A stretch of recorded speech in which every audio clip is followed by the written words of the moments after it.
Hi everyone, today I'm going to show you how to switch your iPhone from a 5G to a 4G network. Although 5G sounds like the best option, in reality, it can cause more problems than benefits. Especially if you live in an area where the signal often drops, the internet slows down, or your battery drains faster than usual. Even your phone overheating can be related to a poor 5G connection. In such cases, switching back to 4G can mean a more stable network, less frustration, and longer battery life. First, find the Settings app on your home screen and open it. Once in Settings, look for the section called Mobile Service and tap on it. Then find the option called Mobile Data Options and tap on it. Here you will see several settings you can adjust.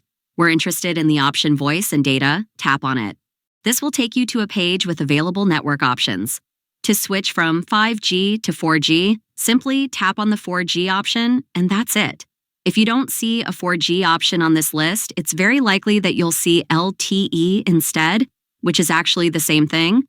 LTE is the technical name for the 4G network, so feel free to select LTE and your phone will automatically switch from 5G to 4G. In some cases, the available options depend on your mobile carrier. So if you don't see either LTE or 4G, it's possible that your provider does not allow manual network selection.